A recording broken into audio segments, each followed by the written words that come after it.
오늘 본문의 내용은 매우 단순한 내용입니다. 석절에 걸친 혈류증 앓는 여인의 이야기입니다. 이 혈류증 앓는 여인이 12년 동안 병을 앓았다고 합니다. 그런데 12년 동안 병을 앓았다라는 것은 거의 불치병이라 하는 겁니다.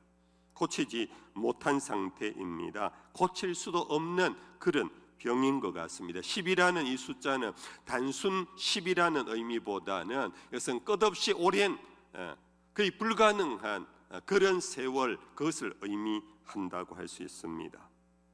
이 혈류증은 오늘날의 의학의 용어로 치면은 만성 자궁 출혈증이라고 부른다고 그럽니다. 언제 어떻게 항상 피가 나오는, 걸핏하면 피가 흐르는 그런 출혈증인데, 여러분들 이로 인해 합병증이 보통이 아니지 않겠습니까? 빈혈에다가 영양 부족에다가 온갖 합병증이 이 여인을 괴롭혔을 것입니다. 여인으로서의 삶은 이미 멈춰버렸을 것이고, 사회 구성원으로서 가족 안에서조차도 그의 활동은 불가능했을 것입니다. 그래서 이 여인과 함께 그 가족은 이 여인의 병을 고치려고 12년 동안 가산을 거의 탕진할 정도로 온갖 의사들을 찾아다니면서 몸부림을 쳤습니다. 우리가 본 본문은 마태복음입니다만 마가복음에는 이 여인과 그의 가족의 몸부림을 진솔하게 이렇게 기록해 두고 있습니다.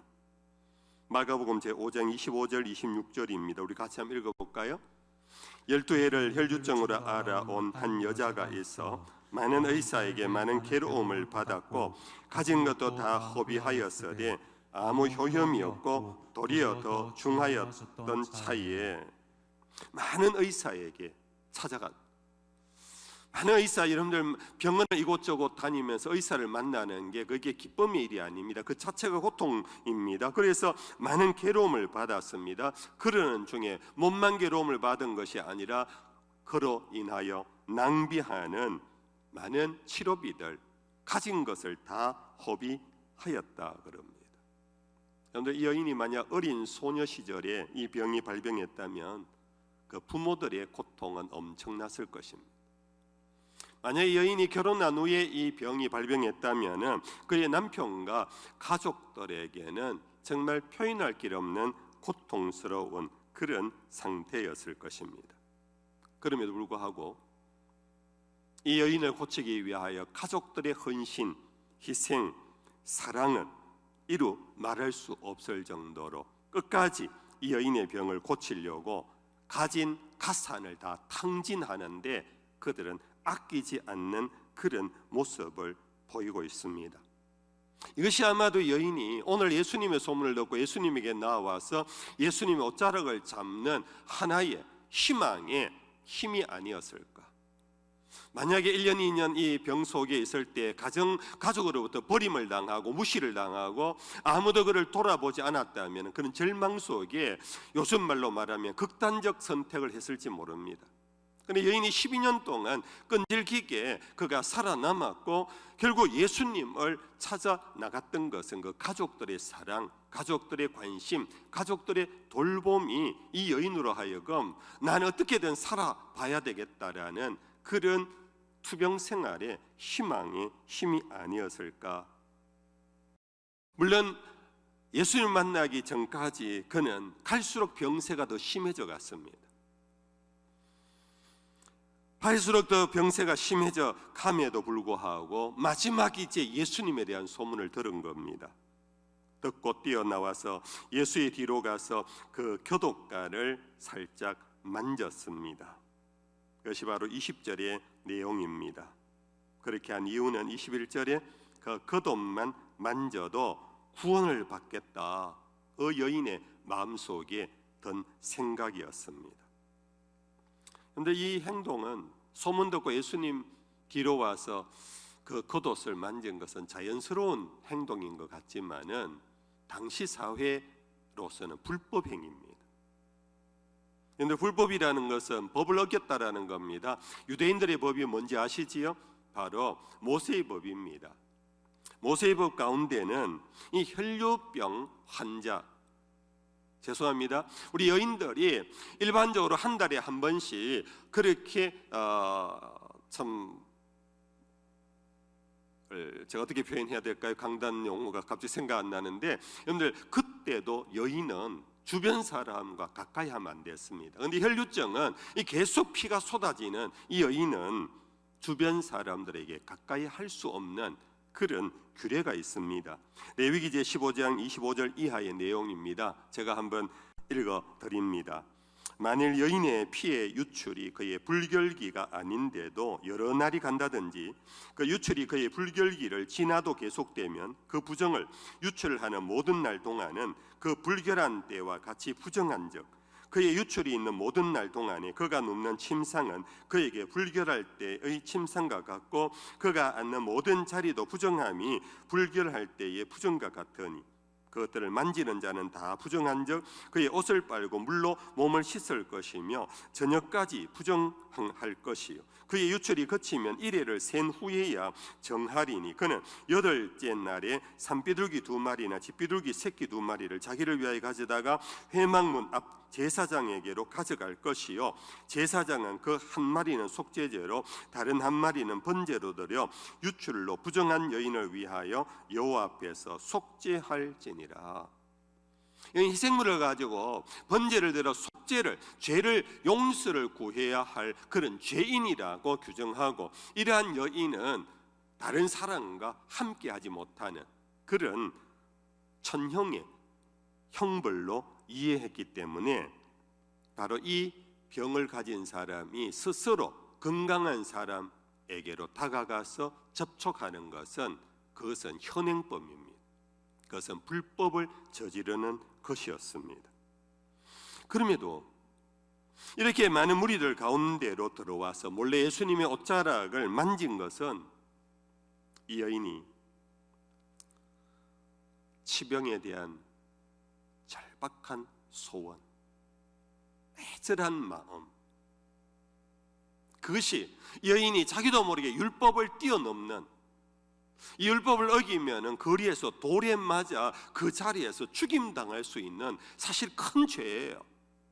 이 어떤 끔찍한 그런 어떤 일을 그는 두려워하지 아니하고 그가 무리들 가운데로 들어갔고 예수님의 옷자락을 만졌다라는 것은 12년 동안 혈류병으로 인하여 고통당한 자신의 삶을 청산하고 싶은 간절함이 이 여인으로 하여금 그렇게 법을 뛰어넘어갈 수 있는 행동으로 그렇게 전환이 되어진 것입니다.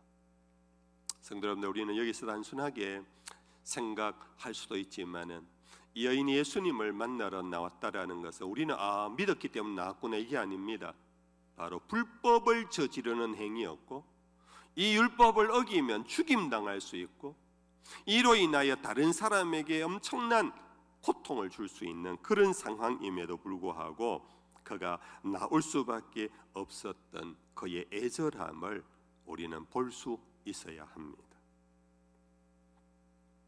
성도 여러분들, 오늘 우리는 이 코로나로 인하여 여러분들 각 가정에서 온라인 예배를 드립니다. 죄송합니다. 저는 여러분들의 예배에 여러분들의 모습, 자세를 모릅니다. 그러나 주님은 아십니다.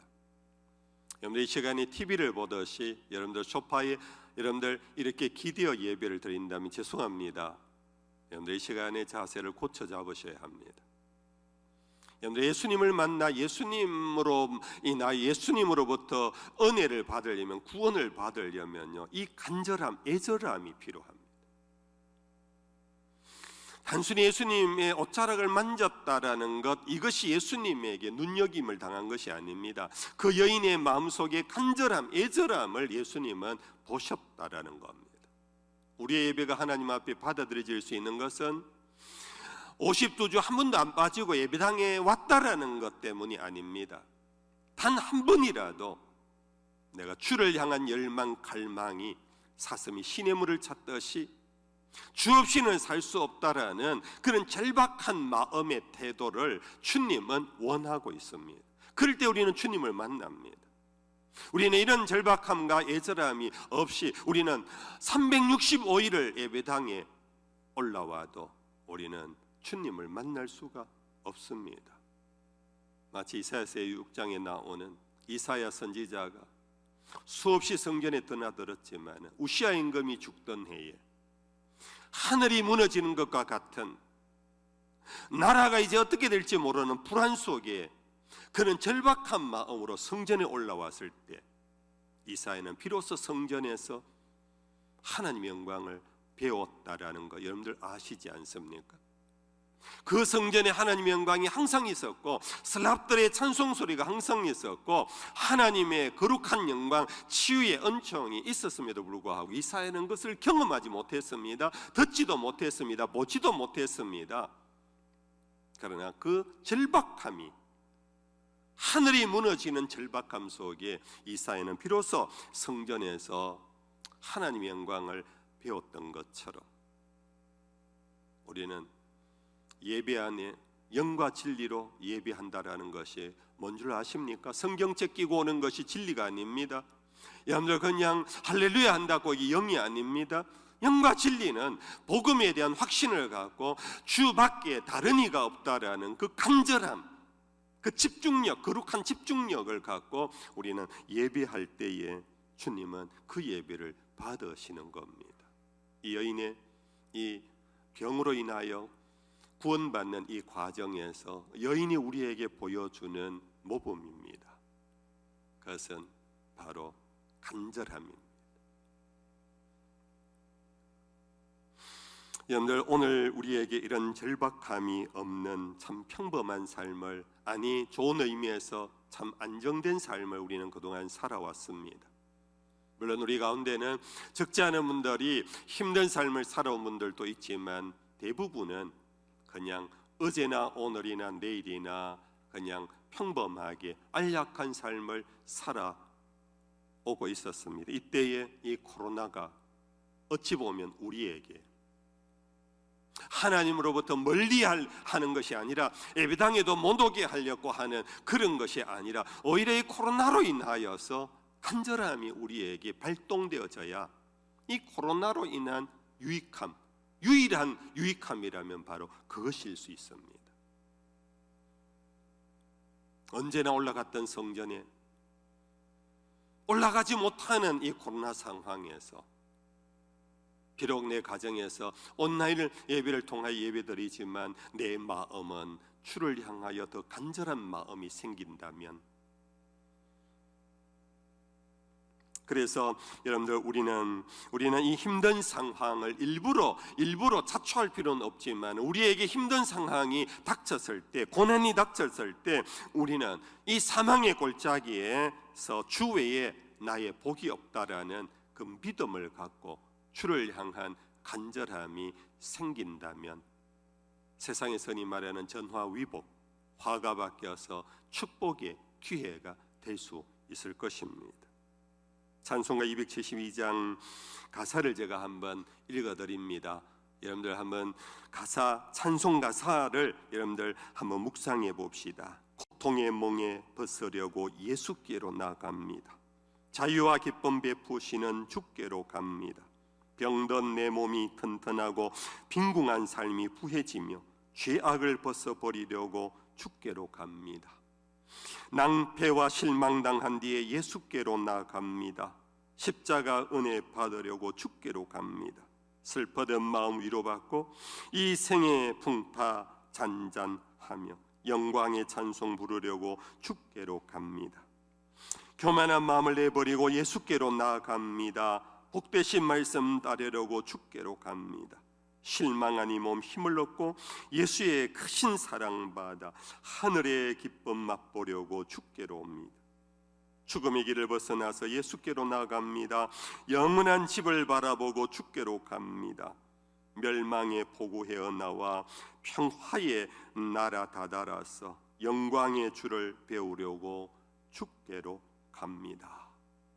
여러분들, 낭패와 실망 당한 그때, 죽음의 길에 들었었던 그때, 고통의 멍에가 내 온 인생을 억누르는 그때 우리는 예수께로 나아가는 것, 오히려 그때 가장 가까이 계신 주님을 경험하는 것입니다. 그럼 우리 코로나를 헛되게 여러분들 그냥 짓눌려 고통으로 끝나지 않으려면은 우리는 기회를 붙잡아야 합니다. 간절함의 기회, 진실함의 기회, 주밖에 없다라는 애절함의 그런 예배의 기회로 성화시킬 수 있는 우리 모두가 되기를 축복합니다. 사도 바울이 그가 육체에 찌르는 가시 때문에 하나님 앞에 간절히 기도를 3번 했다 그럽니다. 아시지요? 3번이라는 것은 단순한 삶을 의미하는 것이 아닙니다. 또 구하고 또 구하고 구했습니다. 사도 바울 정도 되면은 한 번만 기도해도 응답을 팍팍 받아야 되는 거 아닙니까? 근데 하나님이 그렇게 여러 번 기도해도 하나님이 고쳐주지를 않았습니다. 하나님의 응답은 이것입니다. 내 은혜가 내게 족하다고. 네가 그 고통 자체가 너에게는 은혜라고. 그럴 때 사도 바울이 깨달았지 않습니까?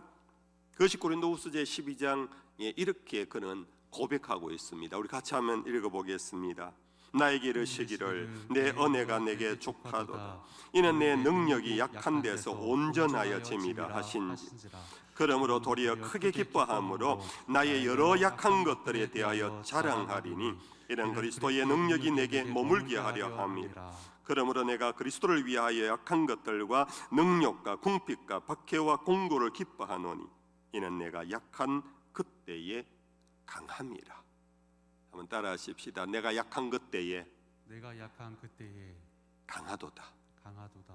그것은 물리적 힘이 나에게 생긴다는 것이 아니라 주를 더 진실로 의지함으로 인하여 나의 산성이요 나의 방패시며 나의 힘이신 그분의 역사가 일어나는 그것이 바로 내가 약할 그때에 곧 강함이라. 할렐루야. 여러분들, 우리가 이 마지막 주일 이렇게 가정에서 비대면 예배로 드릴 수밖에 없고 송구 영신하는 그 자리도 우리는 또 사회적 거리두기로 여러분들 떨어져 있어야 할 수밖에 없고 다음 주일 새해 첫 주일임에도 불구하고 그렇게 되지만 여러분들 이럴 때에 여러분들 이 연말연시 지금은 은혜 받을 만한 때요, 지금은 구원의 날이라고 외치는 우리가 될 수 있기를 축복합니다. 지금은 은혜 받을 만한 때요, 부흥회가 열려서가 아닙니다. 지금은 구원의 날이로다 어떤 대단한 어떤 축제가 열려서가 아닙니다. 오히려 이러한 사망의 엄침한 골짜기에서 우리가 두려워하지 않을 것은 주께서 나와 함께 하심이라. 주의 빛 지팡이와 막대기가 나를 안위하신다고. 이제 마지막으로 예수님에게 나왔을 그 옷자락을 만져도 구원을 받겠다 하는 그 믿음을 보시고 22절에 예수께서 돌이켜 그를 보시며 이르시되 따라 안심하라 내 믿음이 너를 구원하였다 하시니 여자가 그 즉시 구원을 받으니라. 불치병이 고침받았어.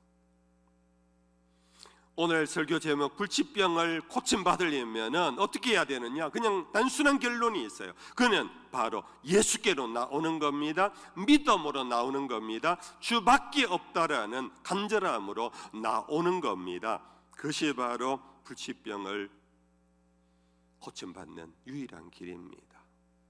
여러분들, 불치병이 단순한 코로나뿐만이 아닙니다. 육체의 질병뿐만이 아닙니다. 여러분들 살아오면서 지금 현재 내가 아무리 했어도 해결할 수 없는 문제들, 그것도 불치병이라고 여러분들 정의해 보십시다. 여러분들 아무리 노력해도 안 되는 게 있습니다. 한계가 있습니다.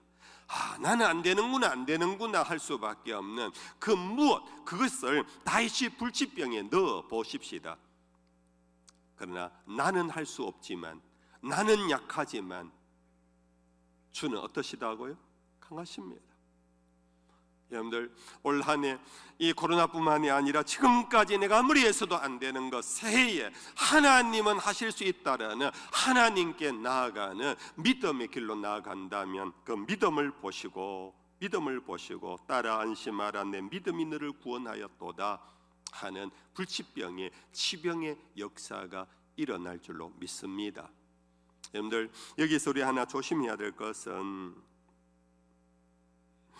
이 치병의 사건이 예수님의 옷자락에서 일어난 것은 아닙니다. 간혹 교회 역사 속에서요, 특히 한국 교회에 여러 사건 속에 있었던 일입니다. 성수, 어느 기도원의 샘물 그걸 마시면은 만병통치래요. 여러분들 어떤 또 다른 신앙 어떤 그룹에서는 성물 숭배가 있어요. 성지라고, 우리가 예루살렘만 성지가 아니고 사이비 교주들이 태어난 곳도 막 성지라고 해가지고 그 큰 어떤 무엇을 지어놓고 거기에 참배하고 순례하게 하는 이런 정말 이상한 거짓 운동들이 있어요. 예수님의 옷자락이 여인의 병을 고친 것은 결코 아닙니다. 이럴 때 간혹 성도들이요, 사도행전 제19장에 보면은 사도 바울이 두란노에서 복음을 전하는 중에 그에게 성령이 충만히 역사하는 사건이 있었어요. 그때 어떤 병든 사람들, 귀신 들린 사람들이 사도 바울의 손수건과 앞치마를 가지고 가서 덮으면 병이 낫는 그런 기록이 있어요. 그래서 그것을 가지고 목사님 바로 이런 일도 있지 않습니까? 라고 말하는데요, 그 본문을 앞뒤 문맥을 잘 읽어보면은 그 손수건과 앞치마가 그런 게 아니에요. 그걸 누가 갖고 와서 흉내를 내다가요, 오히려 악귀에게 덮어 씌워서 혼쭐 나는 일이 바로 이어서 나오고 있어요. 여러분, 우리는 오늘 이 본문을 다시 정확히 읽어봐야 합니다. 이 여인에게 치병의 기적이 일어나간 것은 바로 예수께서 돌이켜 그를 보시며 따라 안심하라, 내 믿음이 너를 구원하였다, 내 믿음이 너를 구원하였다 하고 그 구원을 선언한 예수님의 능력이 바로 이 여인의 병을 고친 것입니다. 오늘 우리는 마지막 이 한 해 주일 공예배를 드리면서 새해를 바라봅니다. 여전히 우리의 마음은 불안이 온전히 사라지지 않고 있습니다. 그러나 오늘 이 말씀을 여러분들 우리 마음에 담읍시다. 정말 어린아이 같은 단순한 마음으로 이 말씀을 담읍시다. 세상은 여전히 여리고 같고, 세상은 여전히 홍해 같고, 여전히 요단강 같을지라도 여러분들, 우리에게는 담대한 것 하나가 있습니다. 그것은 바로 예수의 이름의 권세입니다. 내 이름으로 구하는 것은 무엇이든지 구하라, 그러면 이루리라. 우리는 예수의 옷자락을 만질 역사적 실존은 아닙니다. 2000년 전으로 돌아갈 수가 없습니다. 그러나 지금 예수의 옷자락과 같은 것이 뭐냐 하면 예수의 이름입니다. 옷자락에서 권능이 나온 것은 아니었고, 오직 예수의 그 이름의 그 권능이 오늘 우리에게 역사할 줄로 믿습니다. 내 힘으로 어찌할 수 없는 모든 것, 예수의 이름을 붙잡고 기도합시다. 우리의 믿음을 보시고 주님은 우리의 불가능할 것 같은 한계 상황에서 모든 것을 해결해 주실 것입니다. 홍해도 갈라주실 것이고, 요단강도 멈추게 할 것이고, 예리고성도 우리가 믿음으로 돌기만 하면 지금도 무너질 줄로 믿읍시다. 여러분들, 물론 우리는 기도해야 합니다. 백신이 빨리 개발되고 치료약이 빨리 개발되고 그것이 정확한 약이 되도록 기도하십시다. 그러나 그것도 예수의 이름의 권세를 믿고 의지하며 우리가 정말 참 기도를 드릴 때에 그것이 가능하리라 여깁니다. 주님 말씀하셨습니다. 너희가 내 안에 거하고 내 말이 너희 안에 거하면 무엇이든지 원하는 대로 구하라. 그리하면 이루리라. 지금도 변함없는 주님의 말씀입니다. 지금도 변함없이 우리에게 역사하실 주님의 약속입니다. 대신 너희가 내 안에 있고 내 말이 너희 안에 있으면 무엇이든지 원하는 대로 구하라 합니다.